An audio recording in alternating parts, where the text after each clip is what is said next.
এখনকার গৃহিণীদের ঘরে বাইরে সমস্ত কাজ নিজে হাতে করতে হয়, আর এই সমস্ত কাজ গুছিয়ে করার জন্য দরকার কিছু স্মার্ট টিপস। এই স্মার্ট টিপস ফলো করে যদি আমরা কাজগুলো করে নিতে পারি তাহলে কিন্তু অনেকটা সময়ের মধ্যে আমরা কাজগুলো কমপ্লিট করতে পারবো। তার সাথে সাথে মাস গেলে অনেকটা পরিমাণে টাকাও কিন্তু আমাদের হাতে বেঁচে যাবে। সেই রকমই কিছু নিত্য নতুন জানা অজানা টিপস নিয়ে আজকে আবারও একটা নতুন ভিডিও শুরু করতে চলেছি। বন্ধুরা, ভিডিওটাকে স্কিপ না করে পুরোটা দেখার অনুরোধ রইল। বন্ধুরা, আমি এখানে নিয়ে নিয়েছি মটর, কাবলি চানা বা মটর ডাল, ছোলার ডাল বা এই ধরনের কিছু ডাল, যেগুলো আমরা খুব রোজ রোজ তো করি না, মাঝে মধ্যেই আমাদের এগুলো করা হয়। আর এগুলো যত কম পরিমাণেরই আমরা আনি না কেন, দেখা যায় কিছুদিন পরে পোকা লেগে যায়। এই ধরনের ডালগুলোতে পোকা কিন্তু খুব তাড়াতাড়ি লেগে যায়। তো আমরা আজকে কি করব, এখানে আমি ডালটা একটা প্লেটের মধ্যে নিয়ে নিয়েছি, আর এখানে আমি খুব সামান্য পরিমাণে সর্ষের তেল নিলাম। এখানে অবশ্যই সর্ষের তেল নেবেন, অন্য কোনো তেল না। সর্ষের তেল দিয়ে ভালো করে ডালটাকে আমি মাখিয়ে নিচ্ছি। ভালো করে ডালের মধ্যে মাখিয়ে এটা আধ ঘন্টা যদি আমরা রোদে রেখে দিই তাহলে কিন্তু ভীষণই ভালো। আর এই সর্ষের তেলে ঝাঁঝালো গন্ধে এর মধ্যে কিন্তু কোনো রকম পোকা আর আসবে না। আমি আধ ঘন্টা রোদে নিয়ে রাখার পরে এখানে আবার আমি ডাব্বাটার মধ্যে রেখে দিলাম। রেখে এর মধ্যে আরও দুটো শুকনো লঙ্কাও রেখে দিচ্ছি, কারণ শুকনো লঙ্কা আর সর্ষের তেলে ঝাঁঝালো গন্ধে এর মধ্যে কিন্তু কোনো রকম পোকা আসবে না। আপনারা মাসের পর মাস রেখে দিতে পারবেন। টিপসটা ভালো লাগলে একটা লাইক করে দেবেন। চলে যাচ্ছি পরের টিপসে। বন্ধুরা, আমাদের বাড়িতে প্রত্যেক দিনই প্রায় রুটি তো তৈরি করা হয়, আর এই রুটি করার সময় আমরা বেলনি চাকি ব্যবহার করি। আর এই বেলনি চাকির নিচে যদি আমরা কোনো কাপড় রাখি তবে কিন্তু বেলনিটা এইভাবে নড়াচড়া করে না। কিন্তু অনেক সময় কাপড় নোংরা হয়ে যাওয়ার জন্য আমরা কোনো রকম কাপড় কিন্তু এর মধ্যে পাতি না। বন্ধুরা, আমার এটা পাথরের বেলনি চাকি, তো সেই কারণে অতটাও বেশি কিন্তু নড়ছে না। কিন্তু কাঠের বেলনি চাকি কিন্তু অনেক বেশি নড়তে থাকে, আর তার মধ্যে যদি এত বেশি নড়তে থাকলে কিন্তু ভালো মতো রুটি কিন্তু কখনোই বেলা সম্ভব না। তো বন্ধুরা, আমি ঠিক এর যে পায়াটা, দুটো তিনটে পায়া রয়েছে, তার মধ্যে আমি এরকম করে গার্ডারটা রেখে দিলাম। গার্ডারটা রেখে দিয়ে তার মধ্যে যদি আমি চাকিটাকে রাখি তবে দেখতেই পারছেন আর কিন্তু কোনো রকমভাবেই কিন্তু নড়ছে না। আর এখানে আমার রুটিটাও কিন্তু খুব ভালো রকম বেলা হয়ে যাচ্ছে। শুধুমাত্র একটা গার্ডার আমি লাগিয়ে দিলাম কয়েকটা, তাতেই কিন্তু আমার এই প্রবলেমটা সলভ হয়ে গেল। দেখতেই পারছেন, এইভাবে গার্ডার লাগিয়ে যদি আমরা বেলনি চাকিটাকে রাখতে পারি তবে কিন্তু আমাদের অনেকটা সময়ও কিন্তু বেঁচে যাবে। তার সাথে সাথে আমাদের এই যে কাপড় নোংরা হওয়ার যে ঝামেলা, সেটাও কিন্তু আর হবে না। দেখতেই পাচ্ছেন একদমই নড়ছে না। টিপসটা ভালো লাগলে একটা লাইক করে দেবেন। চলে যাচ্ছি পরের টিপসে। বন্ধুরা, আমরা জামা কাপড় মেলার জন্য এই রকম ক্লিপ তো ব্যবহার করি, কিন্তু এই ক্লিপগুলো আমরা যদি এইভাবে রেখে দেই তাহলে কিন্তু ক্লিপগুলো খুঁজে পাওয়া যায় না। যখন আমরা ব্যবহার করব তখন কিন্তু সঠিক জায়গায় আমরা পাবো না। আবার তাছাড়া এগুলো যখন জামা কাপড় মেলার সময় এগুলো নেব তখন কিন্তু হাতে করে নিয়ে যাওয়াটাও কিন্তু প্রবলেম হয়ে যায়। তো বন্ধুরা, এই ধরনের দেখতেই পাচ্ছেন এখানে আমি প্রেশার কুকারের যে গার্ডার হয় সেটা একটা নিয়েছি। এটা অনেক পুরনো একটা গার্ডার, এটা কিন্তু একদমই ইউজ হয় না। সেই ফেলে দেওয়া জিনিসটা আমি না ফেলে এইভাবে কাজে লাগিয়ে দিচ্ছি। তো এর মধ্যে যদি আমরা ক্লিপগুলোকে এইভাবে সাজিয়ে রেখে এখানে যদি কোনো আংটার মধ্যে ঝুলিয়ে রাখি তবে কিন্তু এই ক্লিপগুলো একদম সুন্দর মতন থাকবে। আবার যখন আমরা জামা কাপড় মেলতে যাব ঠিক হাতের মধ্যে যদি এইভাবে নিয়ে আমরা জামা কাপড় মেলি আর এখান থেকে ক্লিপগুলো একটা একটা করে বের করে আমরা লাগিয়ে দেই তাহলে কিন্তু আমাদের কাজটাও অনেকটাই পরিমাণে সুবিধে হয়ে যাবে।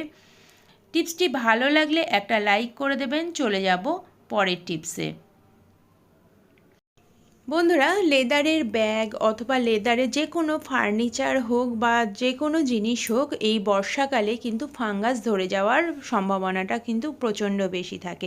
আর মাঝে মাঝে যদি আমরা এই লেদারের জিনিসগুলোকে একটু সুন্দর করে পালিশ করে রাখি তবে কিন্তু অনেক বেশি চকচকেও হয়, কারণ এই ধরনের লেদারের জিনিসে আমরা কিন্তু কোনো রকমভাবে জল দিয়ে পরিষ্কার করতে পারি না। তো এই লেদারের জিনিস আমরা কিভাবে পরিষ্কার করব, আমি নিয়ে নিলাম সামান্য পরিমাণে ভ্যাসলিন। এখানে কোনো রকমভাবে আমি কিন্তু দোকান থেকে কেনা যে লেদার পলিশ থাকে সেটা কিন্তু আমরা ব্যবহার করছি না। ঘরে থাকা শুধুমাত্র ভ্যাসলিন আমি সামান্য একটু নিয়ে এখানে একটা নরম কাপড় দিয়ে যদি আমি খুব ভালো করে ঘষে ঘষে পরিষ্কার করি, দেখতেই পাচ্ছেন কতটা বেশি চকচকে হয়ে গেছে। এটা কিন্তু খুব ভালো করে আমি ঘষে দেব। তারপরে যদি কিছুক্ষণের জন্য আমরা রোদে রেখে দিতে পারি তবে কিন্তু এর চকচকে ভাবটাও প্রচণ্ড বেশি হয়ে যাবে। তাছাড়া এর মধ্যে কিন্তু কোনো রকমভাবে আর ফাঙ্গাস হবে না, আর লেদার যে ফেটে যাওয়ার প্রবলেম থাকে সেটাও কিন্তু হবে না। তো বন্ধুরা দেখতেই পাচ্ছেন এটা কত সুন্দর চকচকে হয়ে গেল। টিপসটা ভালো লাগলে একটা লাইক করে দেবেন। চলে যাচ্ছি পরের টিপসে। বন্ধুরা, যে কোনো চাদর হোক বা জামা কাপড় হোক তার মধ্যে যদি তেল পড়ে যায়, আমি এখানে আমার একটা বালিশের ওয়ারের মধ্যে একটু কয়েক ড্রপ আমি তেল ফেলে আপনাদের কাছে দেখাচ্ছি যে এই তেল পড়লে আমরা কিভাবে অনেক সহজে এটাকে উঠিয়ে ফেলতে পারবো। বন্ধুরা, আমাদের ঘরে এই রকম পাউডার তো প্রত্যেকের ঘরেই থাকে। তো আমি এখানে সামান্য পরিমাণে পাউডার দিলাম, দিয়ে এবার হাত দিয়ে দেখতেই পাচ্ছেন তেলটা কিন্তু এভাবে উঠে আসছে। এবার একটা নরম কাপড় দিয়ে খুব ভালো করে ডলছি, ডলে ডলে পাউডারটাকে হালকা করে তুলে দিলাম। আবার দ্বিতীয়বার আমি আবার পাউডারটাকে দিলাম, দিয়ে এবার হাত দিয়ে বেশ খানিকক্ষণ আমি স্প্রেড করে নেব এই তেলের উপরে। তেলের উপরে যত আমি স্প্রেড করব এই পাউডারের মধ্যে কিন্তু তেলটা উঠে চলে আসবে। তারপরে আমি একটা নরম কাপড় দিয়ে মুছে দেখাচ্ছি আপনাদের কাছে। ভালো করে হাত দিয়ে আমি স্প্রেড করে নিলাম, এবার নরম কাপড় দিয়ে আমি মুছে নিলাম। দেখুন কত সহজে যে তেল দাগটা ছিল সেটা কিন্তু একদম উঠে গেল, পরিষ্কার হয়ে গেল। টিপসটা ভালো লাগলে একটা লাইক করে দেবেন। চলে যাব পরের টিপসে। বন্ধুরা, এই বর্ষাকালে চিনিতে অনেক বেশি ময়েশ্চার চলে আসে।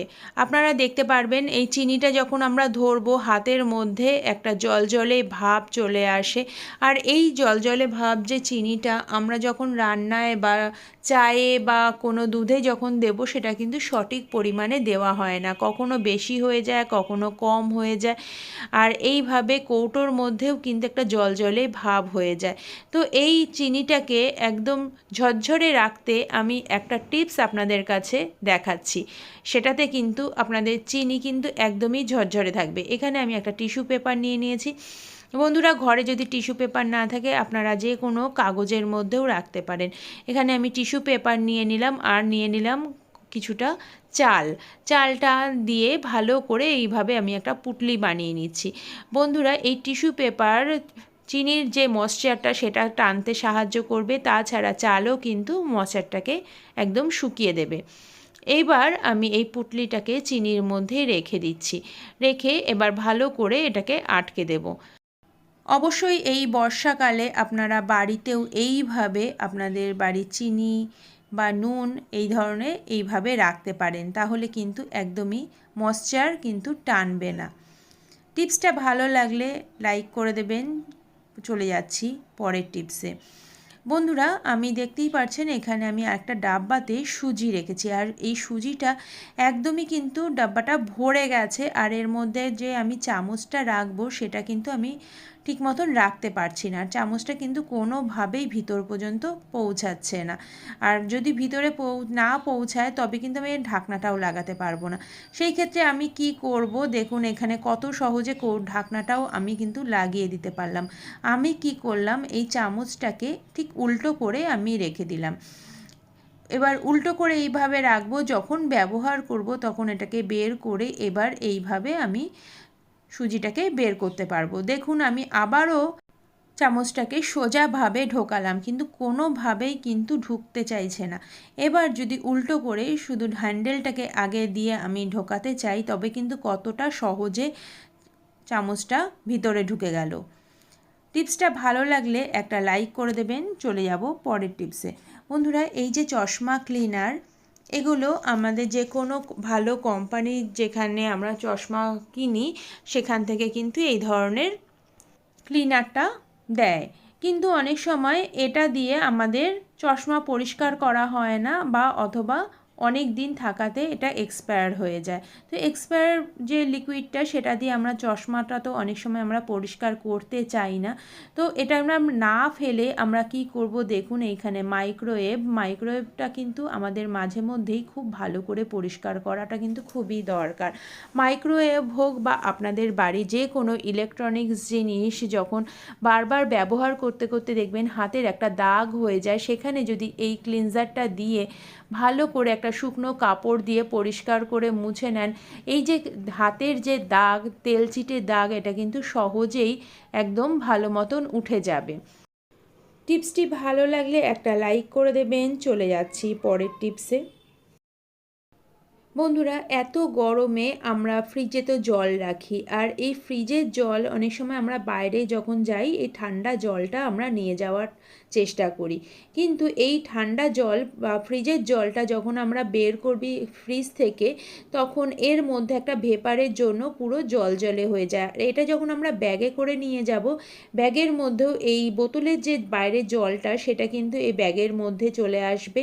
আর এই ব্যাগের মধ্যে থাকা যে কোনো দামি জিনিস বা ডকুমেন্টস সেগুলো কিন্তু ভিজে যাবে, যেমন মোবাইল হোক বা পার্স হোক, সেগুলোও কিন্তু ভিজে যাবে। তখন বন্ধুরা আমরা কি করব, দেখুন এখানে আমি একটা মোজা নিয়ে নিয়েছি। মোজাটা এখন ইউজ করা হয় না, বা আপনারা একদম নতুন মোজাও কিন্তু এই জন্য ব্যবহার করতে পারেন। তো আমি এই মোজাটা একদম পরিষ্কার মোজা ছিল, সেই মোজাটা আমি নিয়ে নিয়েছি। আর এই মোজার মধ্যে যদি আমি এই বোতলটাকে ঠিক এইভাবে দেখুন আমরা ভরে দিচ্ছি, এতে কি হবে, যে বোতলের যে বাইরের জলটা সেটা কিন্তু মোজার মধ্যে সোক করে নেবে। দেখুন এখানে কতটা সহজে এর মধ্যে আমি ঢুকিয়ে দিলাম। এবার এই বোতলটাকে একটা গার্ডার দিয়ে যদি আমরা আটকে দিতে পারি, এর থেকে কিন্তু কোনো রকমভাবে জল বেরোবে না। আর যেই জলটা বাইরে লেগেছিল সেটাও কিন্তু এই মোজার মধ্যে সোক করে নেবে। আবার যখন আমরা জল এটা ব্যবহার করব, তখন কিন্তু ঠিক এইভাবে মুখটাকে বের করে আমরা জলটা ইউজ করতে পারবো। টিপসটা ভালো লাগলে লাইক করে দেবেন। বন্ধুরা, আমার এই টিপস আপনাদের যদি ভালো লাগে, লাইক, শেয়ার, কমেন্ট, সাবস্ক্রাইব করে পাশে থাকবেন। এই ধরনের নিত্য নতুন জানা অজানা টিপস আপনারা আমার চ্যানেলে দেখতে পারবেন। আজকের মতন এখানেই শেষ করছি। টাটা।